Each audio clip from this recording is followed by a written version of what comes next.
Ladies and gentlemen, welcome back to the channel, and the Microsoft acquisition of Activision may be dead in the water. Today, the United Kingdom's CMA, the Competition and Markets Authority, blocked the deal, which means that they do not approve of the deal whatsoever. It's not going to be happening in the United Kingdom, and as a result of that, Microsoft is going to be attempting to appeal it, obviously. Now, the CMA claimed a number of reasons for why they decided to block the deal, but the biggest being is Microsoft's proposal does not cover in detail their business models for cloud gaming, because the CMA expects cloud gaming to blow up in the next 10 years, apparently, even though right now, anyway, cloud gaming is virtually nothing. I mean, there are some games out there for sure, but like cloud gaming is just, it's a blip on the radar, you know what I mean? But apparently they think it's going to be pretty massive in the future, and they don't think that Microsoft is doing enough to kind of like lay out their plans for that in the future. They also claim that Microsoft is not sufficiently open to providers who wish to offer versions of Activision Blizzard's games on PCs that operate on systems other than Windows? What? Are they talking about Mac and like Linux? Like, I don't understand that part. And then they also claim that the deal would standardize the conditions that games are available, instead of the gaming market being open to creativity and dynamic aspects of the market.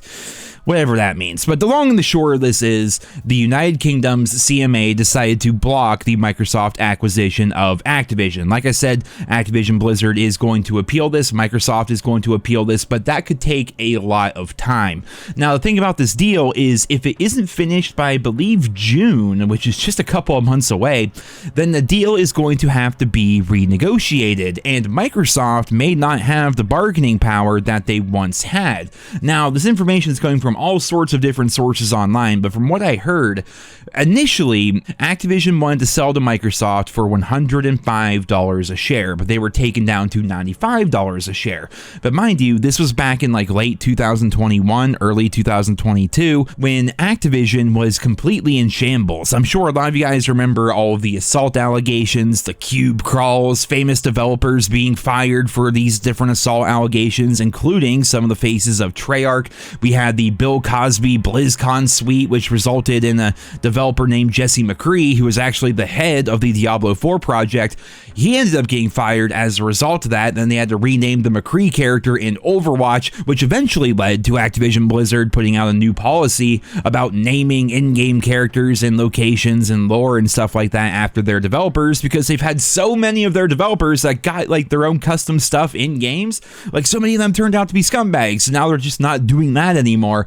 So when Activision Blizzard was at their lowest point, Microsoft stepped in with an offer to essentially come in, buy them out, and clean up the town, so to speak, right? But since all this has started, it's been quite a while since all those allegations and all those lawsuits and things like that, and Activision, to their credit, has been working to clean up their act, like from the top down at their company, and if they do need to re-enter the negotiating room, I think it's entirely possible that Activision is not going to want to sell for as low as they previously agreed to, which would then force Microsoft to reconsider how much they value the Activision Blizzard brands and how much they are willing to gamble on the future of the company. Because right now, so many of these companies are trying to compare their current stats to like their peak COVID stats, which is just not fair, because COVID was like when every game studio was just blowing up because everybody was at home, everyone was just blowing money online and things. So it's really hard to tell what's going to happen here. If we do look at the monthly active users, this was actually released by Activision today. These are really interesting. So how you read this is these numbers are set in the millions, right? So March 31st of 2022 on the left there, when Vanguard and Warzone Caldera were out, there were 100 million monthly active users across all of the Activision games. This is not just Call of Duty, but of course Call of Duty takes up a big percentage of this.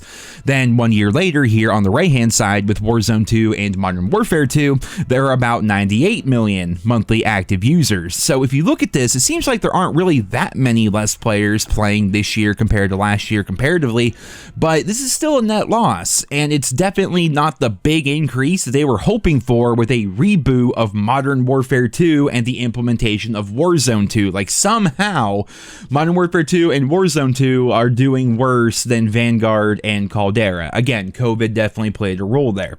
Now, Blizzard is looking straight up down bad here. They went from 45 million monthly users at the end of December to 27 million monthly users at the end of March. They lost like half their overall player base in like 3 months, even though Overwatch 2 is out. That's free to play. You have the implementation of World of Warcraft Classic, World of Warcraft Dragonflight, Wrath of the Lich King Classic you thought would be popular, but apparently it's not as popular as they initially thought it was going to be. Diablo Immortal is there. Diablo 4 is going to be coming, but yeah, I mean, like, Blizzard is looking downright bad right now, and this is definitely going to play a factor if and when Microsoft and Activision Blizzard King attempt to renegotiate this merger if it can't go through by June 2023.